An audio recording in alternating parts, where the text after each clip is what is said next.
In today's video, I will be attempting to survive 100 days in one of the scariest modded Minecraft world. I will be on hardcore mode, so if I die at any point in this video, the 100-day challenge is over. This mod has some of the scariest monsters and the scariest animals that I could run into. There will also be regular Minecraft mobs. They are mutated and gigantic. Finally, we might run into some of the scariest bosses that are almost impossible to beat. But will I survive the 100 days, or will I fail today's challenge? Watch till the end to find out. I started off day 1 in a snow biome, and the first step in any Minecraft world is to get resources. I started to punch some leaves when I realized that the leaves were breaking into pieces. This modded world has made it somewhat realistic for players. I started to punch the log for wood, but I was not able to. I needed a tool to break the logs, so my only option was to travel until I got lucky with some supplies. I started to kill a sheep for some food, but as soon as I killed him, he also broke into pieces. It was kind of fun, so I started to toss him around. I needed to focus and get back to traveling for some supplies. As I was walking in the woods, I ran into a big hole. I peeked inside and there was a huge meteor. I went down to check if there was anything inside. It did not look like I was able to break it to get inside, so I just left it. Maybe it is a good thing. There might have been a scary monster inside. After some more traveling, I ran into a grizzly bear. It looked like it was kind of hungry because he went straight to my face. I started to run away and he hit me twice. I was down to 2 hearts. My heart was racing as I thought the 100-day challenge was already over. However, I luckily was able to escape out of that and heal up. That would have been a complete fail if I already died. After a couple days running around looting villages, it was nighttime and I ran into an infected villager. I hit him from a tree so I did not have to get hurt, and I made him explode into pieces. I found a random house in the middle of the forest and I went to check it out. Outside in the barrels had some decent loot for me to start off. I slowly went inside when I saw some hunters sleeping in their beds. I decided to do a sneak attack with some bow shots.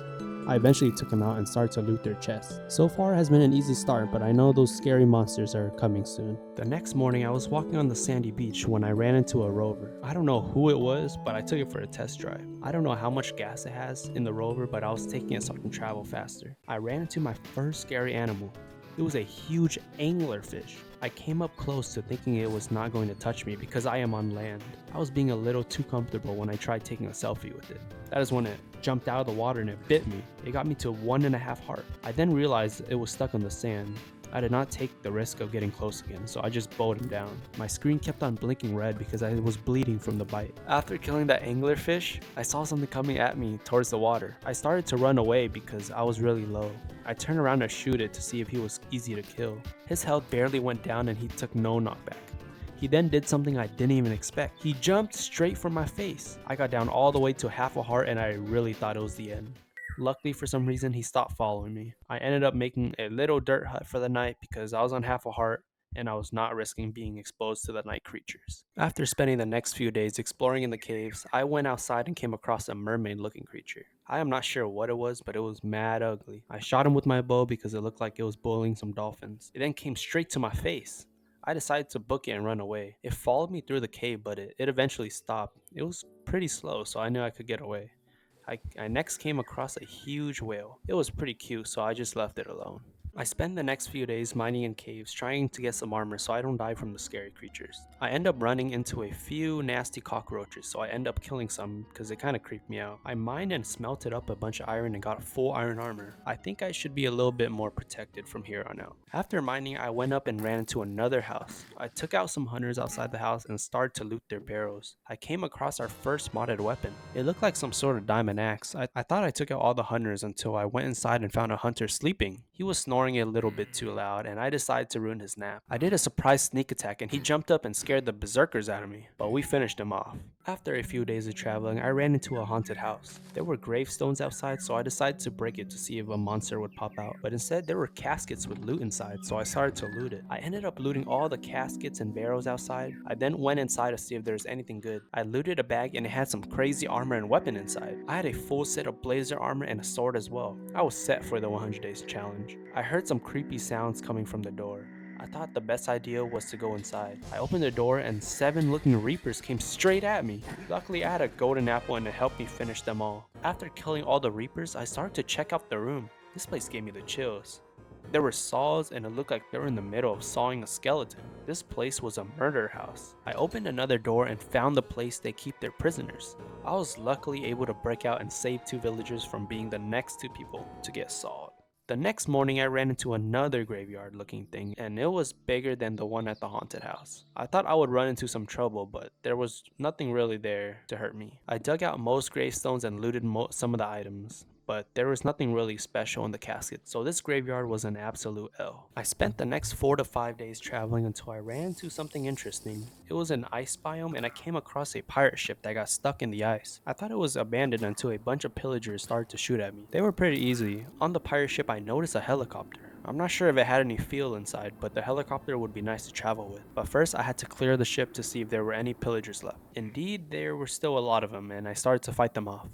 I jumped inside the bottom of the ship and 3 pillagers were waiting for me with iron axes. Luckily, my sword was just too strong. I ended up picking up a shell horn to summon Captain Cornelia. We would definitely summon the captain later on to see if we were strong enough to fight her. Inside the ship, they had a prison and I needed to save them. In one of the cells, I came across a dog named Yanni.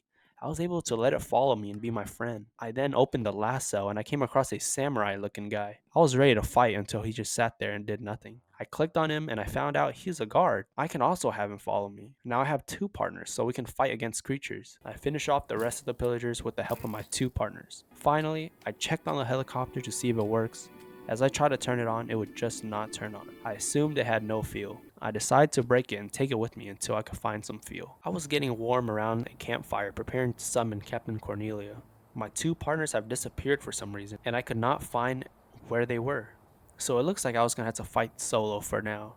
I blew the horn and it made a scary sound. The captain rose from the water and started to make me float while hitting me. At this moment I was pooping my pants. While I was battling the captain, I was freezing to death, so that is why my screen looked frozen. I hit the captain a bunch of times, but she had so much health. I was down to 3 hearts and I tried running away.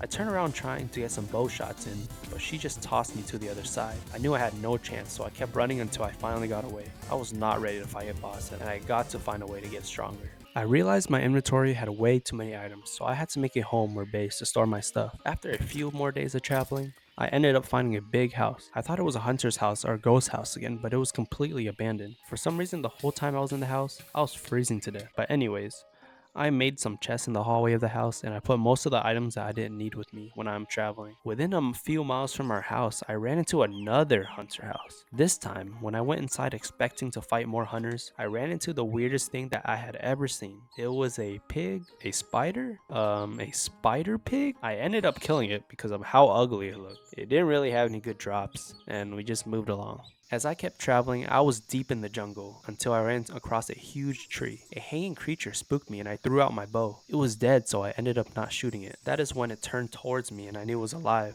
The creature talked in a creepy voice telling me to come back when it was nighttime. Yeah, I was not gonna let that happen. I tried bowing it and hitting it with my sword, but he was taking no damage. I didn't know what was gonna happen when it turned nighttime and I was not wanting to find out. So I just left him to enjoy the sunlight as I kept on traveling. As I was finally exiting the jungle, I came across something cool. It was a tiger. I came close to see if I could tame it and be my friend. That is when it got angry and launched into my face. I was not able to run because his bite latched onto me. So it was either I kill him or I die. Luckily, with the armor that I have, he did not do too much damage. I then ran into some gorillas, which I was looking forward to seeing in the jungle. I then somehow felt like it was a smart idea to hit one gorilla. He was pounding his chest and came straight at me. He didn't do a lot of damage, but he had a lot of health. I luckily dragged him towards the water so I could then bow him down. I was able to finish him and survive that night in the jungle. The next few days of traveling, I ran into another graveyard. It started to get foggy and vision was getting blurry. I knew I was getting myself into some trouble. There was a name on top of my screen named Corrupted Champion.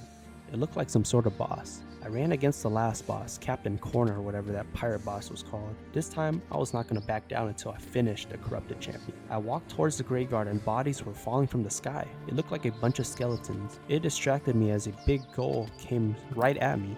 Luckily, I saw it and took him out. I finally spotted the Corrupted Champion and he shot skeleton heads right to me. I don't know where he trained at, but that was right on target. I started to bow him when he summoned more dead skeletons from the sky that hit me. I got really low and ended up running away. I might have ran away, but I was not traveling until I beat that boss. I started to prepare for that boss by looting a nearby abandoned church. It had just what we needed.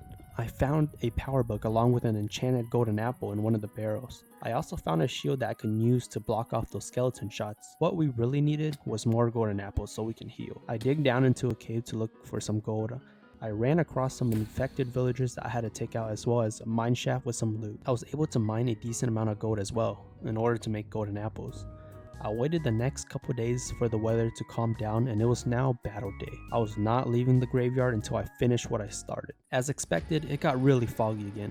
I had a plan, and it was to stay far away as possible and use my bow for my advantage. I built a big tower and started to make my way towards the graveyard. I jumped onto a tree and started to build around me to protect myself. It got dark and it was pouring rain. I don't think he saw where I was because I was able to keep shooting him. As I got his health bar all the way down to 0, he turned into a smaller form and back up to 100%. It was raining too much, so I decided it was best to walk back to the abandoned church and recover until the morning. The next morning it was still foggy, but it was bright in the day with no rain. His smaller form is more of a crawling creature than a standing up creature this time. This small form was super easy. He was so slow that I could just bow him down. That is until I jinxed myself because I ended up running out of arrows. He was super low, so I just started to run at him with my sword. I hit him a few times, but he got me down to half a heart. I really did not know what to do at this point because I was super low and I had no more arrows. I was not able to heal because I was bleeding, but I had to think of something. It was my only chance at defeating a boss. I needed a way to kill him without being close. I saw a lava pool near me and decided to get a bucket of lava. I placed it on the floor as he was walking towards me and he started to burn. The boss ended up burning from the lava as his body shattered into pieces. He dropped a staff, but I did not know what it was for. I decided to go heal up at the church first before a creature jumps out at me. I right-clicked the staff and it summoned a big golem. I was able to summon this creature to protect me at any time. We finally have a permanent friend with us and spawn him whenever I want. Killing the corrupted champion was definitely worth it. With this staff that we can summon our new friend, we have to give our friend a name. Let's call him Jimmy. I wanted to see how well Jimmy would fight with me in battles, so I waited till it was nighttime again so all the monsters could come out. We were fighting a bunch of ghosts and zombies and Jimmy did pretty well. It was a little harder against flying monsters, but he can handle most of the ground monsters. The best thing about Jimmy is if he loses all his health, I could just summon him back up again. We were fighting for a long time until there was too many monsters. I was down to 2 hearts and I just decided it was best to run back to the abandoned church. After a few more days of traveling, we managed to find a desert temple. I went inside and there was a rattlesnake right on top of where we needed to dig. Now that is some type of bad luck we have here. I really didn't want to get poisoned, so I decided to summon Jimmy again to take the snake out. I don't think he understood me because he just sat there looking pretty. So I ended up shooting the snake and he died in one hit. I dug down to where the treasure was and it had some nice items inside. I managed to find another staff similar to the one we just got. It had a different name and I wanted to see what it would summon. I went up and went outside so I can have a better view of what was going to happen. I summoned the new staff and it was another golem. Now we have 2 friends that can help us whenever we need. Since we named our first friend Jimmy, we are going to name our new friend Johnny. Jimmy and Johnny are 2 bodyguards. It was time to finally return home and relax for a while. We were in a lot of battles and it was time to get some rest. The door was open, so I wanted to check every room just in case a little creepy crawler went inside the house. I decided to summon both Jimmy and Johnny so they could see where they would be staying. They looked pretty comfortable to me. We already have 3 beds, so it will be perfect. I remembered having a helicopter in my inventory, so I decided to find a spot for it. The only spot I could think of was the roof. I created a terrible pathway using some of the gate bars that I collected earlier and managed to get up the roof. The helicopter will be staying here till we get some fuel. I was chilling in the house when I heard some movement outside. They were called tortured souls. They looked like villagers that did not get enough sleep. I jumped down and summoned my friends to help me fight. I was battling as well until they started to make it rain and make me freeze to death. I ran back into the house to warm up until I was ready for battle again. I then went back outside to finish the rest of the sleepless villagers until I ran into that weird looking mermaid again from earlier. I ended up finishing the zombie mermaid this time with half a heart left.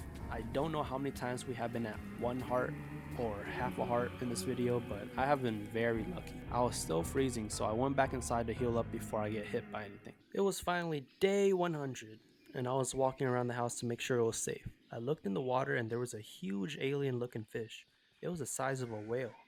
I learned my lesson not getting too close to any fish in the water. I bowed him down after a bunch of shots and he ended up dying. I jumped inside to see if he dropped anything good, but the only good thing was this orb that lets me find all the pirate ships in the sea. After doing a check around the woods, I came back to the front porch when a creeper blew up in front of my house. It was whatevers until I turned around and saw a zombie that has been in the gym for way too long. I thought it was just a zombie with high health until it slammed the ground. It was pretty easy and I ended up destroying his whole health bar until he stood stood back up and threw me on top of the roof. I am pretty nervous now. I totally forgot about my friends, so I summoned them to help me against these gym dudes that were kicking my butt. But I was still somehow the main target still, as I got launched and died at the same time. I got super low, so I started to run back inside. I healed back up and started to walk outside when there were fire zombies at my door. I then realized that my house was now burning down, and it was spreading really fast. There was nothing I could really do when there were fire zombies, big gym dudes hunting me down, and a wildfire breaking down my house. This was literally the last night and I cannot possibly die now. My plan was to stay on top of the roof until morning. I was not going to risk anything. After 5 to 10 minutes, it was finally morning, and look at our beautiful house. It was now destroyed to the point it did not look like a house anymore. I was pretty upset that a fire causes. But the most important thing was that we finally completed 100 days in the scariest modded survival. We were so close to dying multiple times, but we were able to fight it off and stay lucky. This was a super fun video to make. If you guys stay to the end, you guys are absolutely amazing. Make sure you comment that you stayed to the end so I know the loyal supporters. You guys can also let me know if you guys want more 100-day videos and specifically what kind. I will continue my journey and I won't let you guys down. Thank you guys all for watching, and until then, peace.